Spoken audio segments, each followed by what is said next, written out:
Namaste dosto. Welcome back to the episode 3 of Rookie to Rockstar. In last two episodes, we covered building confidence as a trader and building a trader's mindset. Okay? उन दोनों episodes के link आपको description में मिल जाएंगे. आज हम बात करेंगे step number 3, creating a trading plan and testing it before using it. So let's join in. Her trader के पास एक चीज हमेशा होती है, which is a solid, well defined and tested trading plan. बिना प्लान के ट्रेडिंग करना सलमान भाई का प्यार क्या तो डरना क्या मूवी का वो गाना याद आ गया. निकल पड़ा हूं घर से, ना कोई मंजिल ना कोई खबर. तो बिना प्लान के ट्रेडिंग करने का मतलब ही है ना कोई मंजिल. आप चल तो पड़ोगे पर सही रहा है इसका कोई गारंटी नहीं. So what is this trading plan? ये ट्रेडिंग प्लान है क्या? A trading plan is nothing but a set of rules that you decide for yourself before placing any bet. सोच लीजिए कि आपके कार में दरवाजे जितना इंपॉर्टेंट है. ट्रेडिंग प्लान होने से आपको एक सेफ्टी की फीलिंग आती है और एक्चुअली में आप सेफ भी रहते हो. चलिए देखते हैं इस एक ट्रेडिंग प्लान के रूल्स क्या होते हैं. Rule number 1, entry and exit levels. एकदम प्री डिफाइंड एंट्री पॉइंट और एग्जिट पॉइंट होना चाहिए. Risk management. How much are you going to risk in this trade? Generally people start with 1 और 2%. Position sizing. अपनी trade में कितना पैसा लगाना है? Do you want to put 10,000 और do you want to put 10 lakhs? Market या instrument? Market में पैसा लगाना है, स्टॉक मार्केट में या क्रिप्टो में लगाना है? So that you have to decide. And the last one is timing. Do you want to be a scalper? Do you want to trade intraday या मीडियम टर्म में पैसा लगाना है? एक बात याद रखना, जब ये मार्केट चल रहा होता है so the emotions are so high कि आपका दिमाग नहीं चल रहा था. You are mentally unstable. तो एक कागज पर लिख लेना और making a note of these rules makes it easy for you to follow. Step 1, back testing. Back testing का मतलब है अपने ट्रेडिंग प्लान को हिस्टोरिकल डेटा के साथ टेस्ट करना. If your plan is to buy at every golden crossover, testing आपको यह बता देगी कि ये स्ट्रैटेजी कितनी सक्सेसफुल है over a period of time. This helps you build a lot of confidence. Testing आसान करने के लिए कुछ स्टेप्स बताता हूं. Number 1, use testing software. Internet पे बहुत सारे अवेलेबल हैं, आप उसमें से कोई भी डेटा, कोई भी सॉफ्टवेयर यूज करके अपनी टेस्टिंग कर सकते हैं. For every trade in testing, understand how profitable it was. Make a note कि कितने मेरे ट्रेड्स प्रॉफिट में थे, कितने मेरे ट्रेड्स लॉस में थे और मेरी स्ट्रैटेजी का विनिंग परसेंटेज क्या है.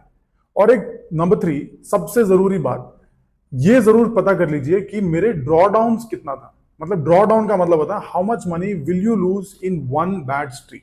इससे आपको अपनी अपर लिमिट या टॉलरेंस का पता लग जाता है. बैक टेस्टिंग में पेशेंस लगता है, तो इसीलिए एक साथ 2 या 3 स्ट्रैटेजीज टेस्ट करें. At the end of it you will know exactly which strategy to choose और मुझे कौन सी स्ट्रैटेजी के साथ आगे बढ़ना है. बैक टेस्टिंग के बाद क्या मैं रेडी हूं? अरे नहीं, शांत गदाधारी भीम, शांत. थोड़ी मेहनत और बाकी है. बैक टेस्टिंग के बाद next step is to do virtual testing. Okay, किसी भी प्लेटफॉर्म पर जहां पर आप वर्चुअली ट्रेड कर सकते हैं, you can now start testing this strategy on that platform during the live market. और मेक श्योर कि आप ये नोट्स बनाएं कि मेरी टेस्टिंग स्ट्रैटेजी में मैंने गलतियां कितनी बार करी, कितनी बार मैंने इसको फॉलो किया. नंबर 2, कि मैंने इसमें पैसे कितने कमाए. ओके, और every time you test for a long time, आपको इसके ऊपर अपना कॉन्फिडेंस बढ़ता जाएगा, which is really really important step of this process. चूंकि ये प्रोसेस बहुत लंबा है, a lot of you will lose patience. लेकिन एक बात याद रखें कि जब कभी भी हम वेट लॉस शुरू करते हैं तो असली टेस्ट तभी आता है जब हमें खाना छोड़ना पड़ता है.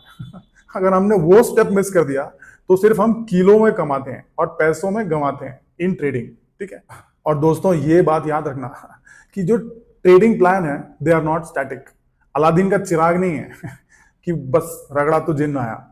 आपको ये याद रखना है कि trading plans have a tendency to change. They have to be adapted as the market changes. और ये आपको ओवर टाइम ही पता लगेगा. It can not be done कि मैंने सब कुछ कर लिया और now I am ready for it. So you have to do this for at least 1 और 2 months. और हाँ, ट्रेडिंग प्लान बनाते टाइम एक प्रिंसिपल होता है, वो जरूर याद रखना. इट इज कॉल्ड किस. Keep it simple stupid. इसका मतलब है किस. ठीक है. Quick example of a good and simple training plan. I will buy only when RSI is below 30 and the price is above 200-day moving average. My stop loss is -2% and my profit expectation is 4%. My risk exposure is just 1% of my capital. आता है सबसे मुश्किल part, और ये वो part है जिसके बारे में हमारे माँ बाप, हमारे टीचर्स और अमिताभ बच्चन भी कब से बता रहे हैं, अनुशासन और प्रतिष्ठा। अब क्या करें फ्रेंड्स, एक किसी भी सक्सेस का मंत्र ही कंसिस्टेंसी एंड डिसिप्लिन है। सो प्लीज रिमेंबर कि ये जो तीनों चीजें हैं, which is actually trading plan, back testing and forward testing, consistently एक पीरियड तक करना बहुत जरूरी है। अगर आप इसमें शॉर्टकट करोगे तो you will not get anything but losses in your trading journey. So please be careful. तो आज से ही स्टार्ट करो। If you follow these 3 steps seriously, आप बहुत ज्यादा चांस है कि आप एक अच्छे ट्रेडर बन जाओगे। तो फ्रेंड्स, आज के एपिसोड नंबर 3 के लिए इतना ही। अगले हफ्ते में आपके लिए एपिसोड नंबर 4, जिसमें हम लाइव ट्रेडिंग के बारे में बात करेंगे। तब तक keep learning, keep practising and understand the market deeper. Subscribe करो और कमेंट्स में अपने ट्रेडिंग प्लान के बारे में लिखो। क्या पता मैं अपना फीडबैक दे दूं फुकट में।